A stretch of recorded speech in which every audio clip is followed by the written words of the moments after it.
All right, we'll see you in a bit. Have a good weekend. Thanks. Good luck with the tree. All right. All right, we're gonna go this way.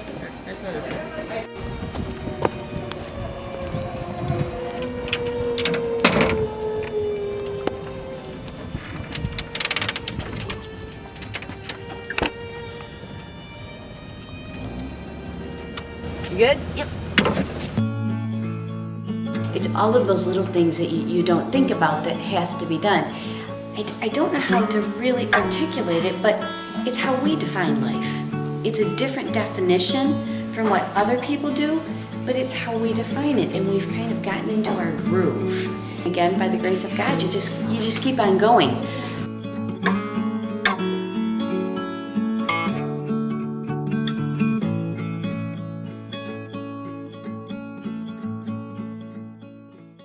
Was diagnosed with Duchenne muscular dystrophy when he was about 14 months old. Generally, most boys, it's only a disease that boys get because it's on the X chromosome.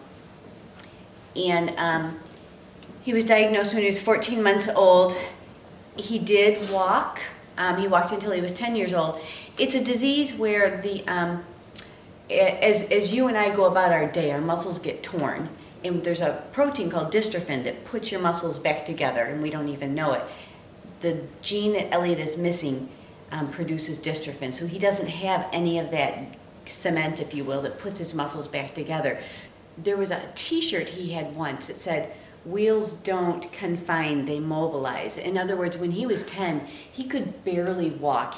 He was like holding on to the side of the wall so he wouldn't fall. And when he got in the wheelchair, it was like his life opened up again. We moved here in 2004, and we've been here for 12 and a half years. In this home, it's myself, Elliot, he's 19, Isabel is 16, and Jacob is 13. We got an accessible van when he went into the wheelchair back in 2008. And it has, it's really important, it has tie downs, and it hooks up. He's got spots on his wheelchair, 4 tie downs, and then you also have a wheel or a seat belt that goes all the way across. There was one time we were driving and we forgot to put one set of the tie downs, and I went around the corner and his wheelchair went completely over. So it's really, really important that we do that.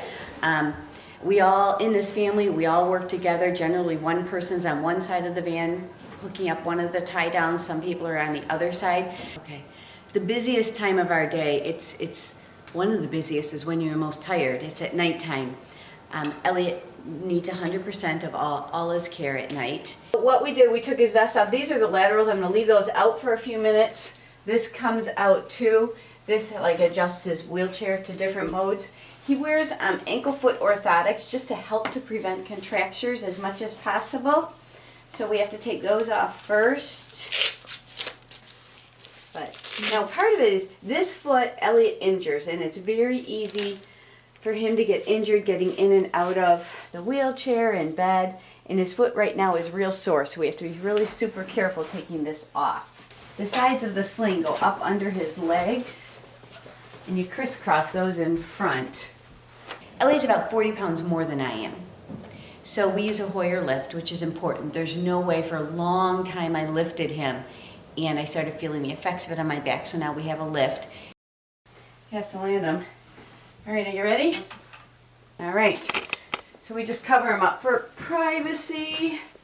Get the sling out of the way. It's clipping fingernails. It's all of those little things that you don't think about that has to be done. Drying him off and then getting him back from the shower chair into his bed, getting him dressed at that point, sitting him back up, and it's also very, very personal care that has to be done. Everything from using the bathroom to showering to brushing his teeth. And Elliot's always had that. We've always helped him with that, so it doesn't bother him at all.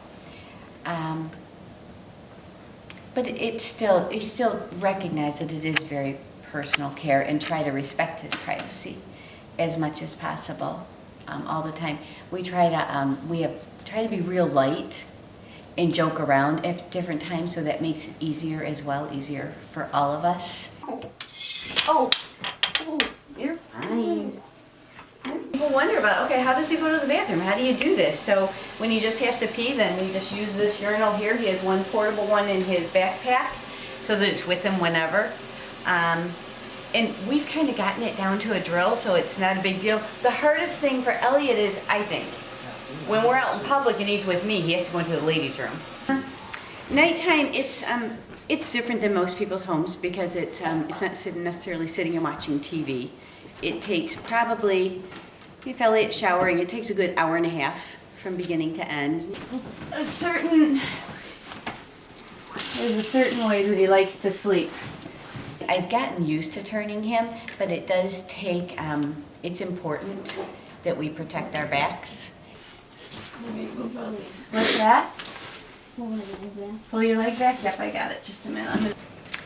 In the middle of the night, Elliot probably wakes up. Lately, it's only been 2 to 3 times a night, which is really amazing. We have a monitor in his room and one in my room. And he calls, I hear him, get out of bed, go across the house, just reposition him, turn him over. Mom. Oh, 2:12. All right. I'm coming, buddy. Mom. Mom. Oh, almost 4. All right, Buddo, I'm on my way. Mom. What's up, Buddo? I look at him sometimes and I think about it, and I don't know that I could be that big of a person about everything. And now we're looking on to the next stage of life with Elliot going away, and that's a hard one. It's a really, really hard one for me and for his dad. We have been primary caregivers, and now it's almost like you feel like you're sending somebody off to the wolves, because how could someone possibly care for Elliot as well as we can? And he's nervous about it, and you can't show that. You gotta be encouraging. Kurt Melton was wonderful about seeing how much Elliot loved basketball when he was a sophomore. And he approached him and said, hey, do you want to do stats for our team? And he has been amazing, making Elliot part of the team. And this year, Elliot said, I'd like to be the MC for the basketball banquet. And Kurt's like, absolutely.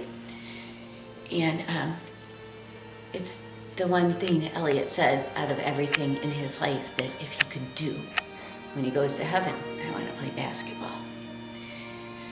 So those are doses of reality when you hear that and there are no words. There's nothing you can do or say, or you can't say I understand, because I know for sure that I don't understand, and there's no way I ever will. So anyway, it is a progressive disease. It affects more and more of his muscles on a regular basis. So what he could do last year at this time, he was feeding himself almost 100%. This year, we feed him probably 75% of the time. His muscle, it just continues to progress. We are very blessed though. When he was diagnosed at a year of age, at that time they told us that he might live to be 20, he might graduate from high school. There has been so much progress in this area now that because of medication, because of standards of care, and it tells you what a grassroots organization really can do, the prognosis now is that Elliot will probably live till he's well into his 30s. Pretty quiet. Like, when we first moved here, like, next door and across the street, and then next diagonal to us, there were a lot of kids here that were, like, me or my sister's age, but now we're all, like, the oldest of us are, like, seniors and juniors in high school, and most of us, like, as we get older, like, pretty soon we're gonna be moving and stuff, because a lot of these kids are getting older. I'm planning on going to UW Whitewater to study education with an emphasis in history. The mornings are very crazy too, and it's, I wish it was different. Isabel, it's almost 6:30. Can you get breakfast going, please? Sure.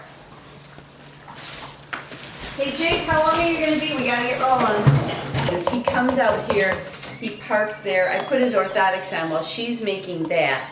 Then I get his tray on, she puts his... Mom, I'm gonna go brush my teeth quick. All right. Zip that. Morning, Buddo. No, I'm sorry, honey. We're already late. We gotta get rocking. I already gave you 2 extra minutes.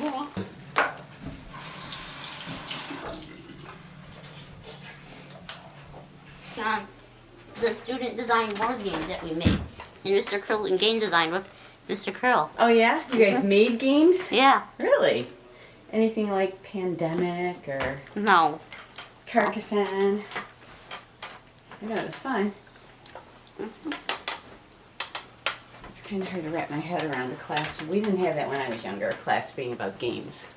No, it's game design.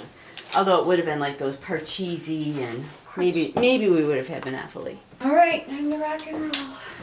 Out the door. No, I'm watching it. Elliot is really good at directing me.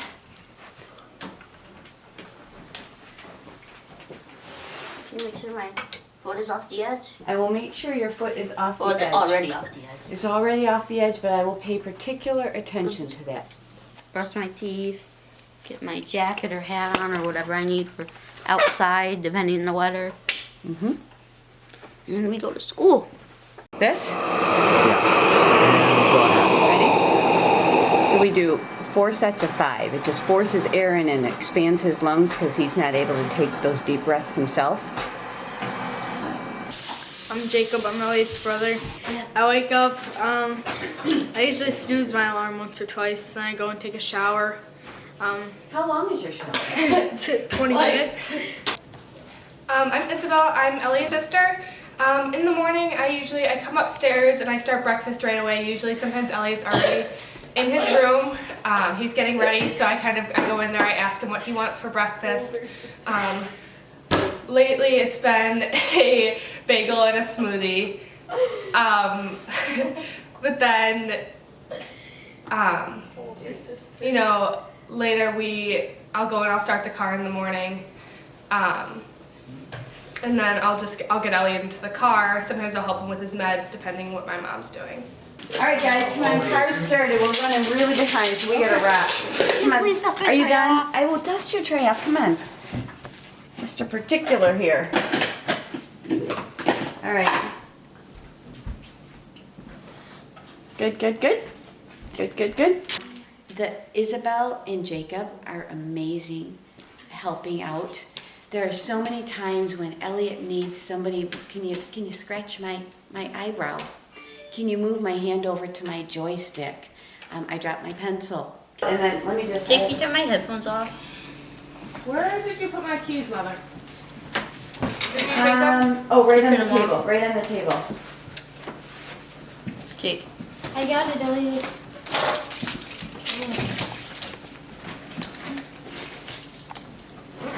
Do you want me to take your phone too? Yeah. Get my glasses. I'll get my glasses. There's a lot of pressure on myself and on Elliot's dad because we are the ones that teach his siblings how to act. And I don't know, I don't always act the right way. And that's where, you humbly apologize, and then I go to his siblings and say, you saw me act that way, it wasn't right. And it's, you're also trying to go through the mental checklist of, okay, we've got him all set with his coat on and everything, but now what needs to go with him? Does he have his lunch? So, for example, yesterday, I got a text. I sent Elliot a text that said, I forgot to put the USB for your computer in your backpack. Do you need it? Well, I also forgot to put Elliot's phone in his backpack, so he never got the message.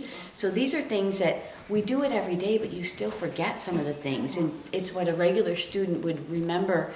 And as a parent, you would say, gee, I'm sorry you forgot it. I hope you remember it tomorrow. That's not right. We have to go up. And it's probably once every 2 weeks that I go up to school with something that I forgot to put in his backpack. See you later, Liz.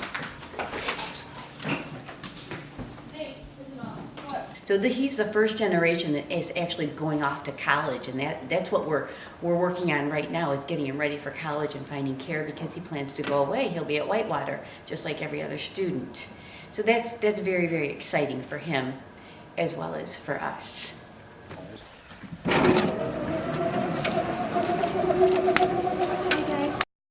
Good day. All right, you two.